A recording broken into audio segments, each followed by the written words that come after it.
Andrew, Steph, mentioned just your journey through this league, like starting, in Minnesota, then the trade happens. You're playing a totally different role here, but kind of thriving in the postseason. What has this journey been like for you?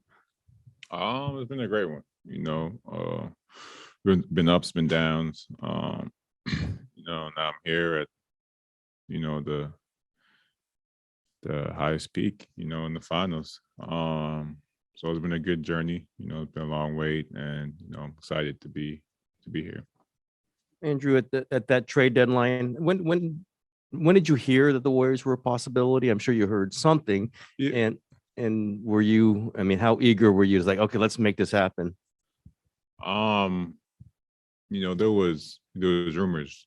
For I can't remember if it was weeks or months. I can't really remember, but the rumors were there. And, what happened the day of the trade deadline. So I didn't know what was going to happen. I was ready for either or. If it happened, if it didn't happen, I was prepared for both. But I did always think if it did happen, I'll be playing, with Steph Clay, Draymond, getting coached by Steve Kerr. So I was excited, if it did happen. And if it didn't happen, then my journey just would have stayed in Minnesota, for that for that year. Andrew, you've talked about how much pride you take in defending opponents' best players. What makes Jayson Tatum a difficult and unique matchup for you? He can score all three levels. One of the best scorers in the league. And their team, even him, they're hungry, and they play hard, and he's very skilled. So it'll be a challenge. Andrew, as you've gone through this deep playoff experience, what have you found yourself savoring the most? Man, just living in the moment. Just taking it all in. Winning. How every team is different. Every game is a different task. Every opponent's a different task, different style of basketball. But just winning, with this team, with these guys has been, the most important thing. Draymond was saying that he never turns this off. Like in his mind, he is always, playoffs. What's your style as far as when you're off the clock? Are you still obsessed with hoop, or do you find a way to put things in different compartments? Definitely still obsessed. It no matter what you do in your life right now, or my life, like, it's basketball. Your world revolves around basketball, and that's something I enjoy.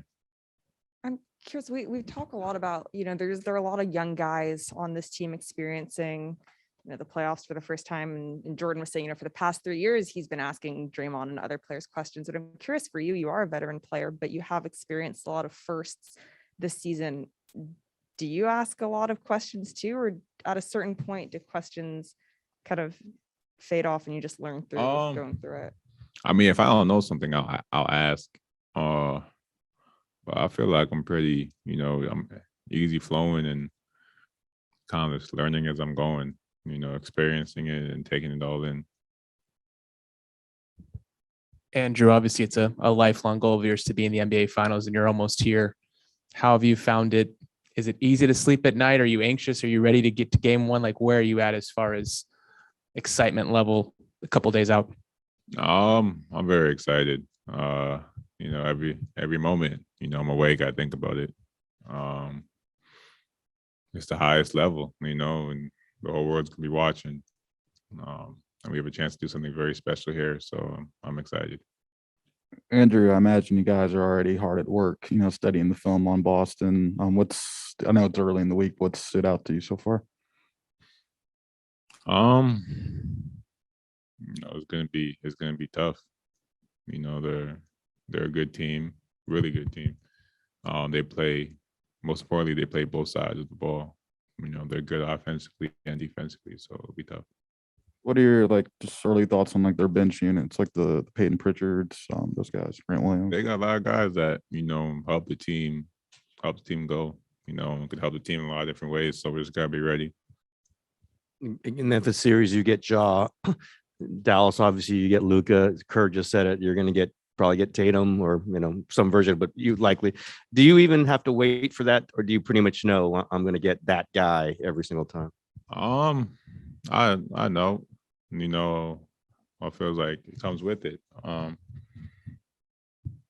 love playing defense. I think I'm good at it. And I love taking on the challenge.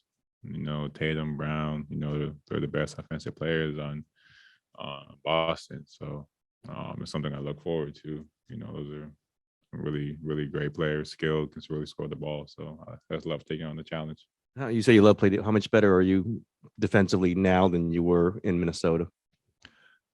I feel like I was still, I don't know what the numbers say, but I feel like I was still good defensively in Minnesota. I still guarded the best player, every night. I just feel like I'm around. There was a year in Minnesota when we had Jimmy, we had Teague, everybody, and I feel like we were a lot better defensively. That was probably the best defensive team I've been on when I was in Minnesota. But other than that, just being here, being around, Draymond and, other people like, Clay and, Mike Brown, that maybe helped me understand the smaller parts of it. Andrew, you mentioned at some point during the Mavs series that your focus first was to really lock in defensively and to shut down Luka Doncic, and then to do what you can do on the offensive end of the floor. Is that kind of the similar mindset or a similar approach you plan on taking in Boston? Is that kind of always your approach, to focus on defense first? Because that's, offense is going to come, some days, some games you can hit shots, some games you're not. But defense is something you can always control. How hard you work on defense, if you're doing the right things, you're in the right positions. So that's something that won't change. Thank you.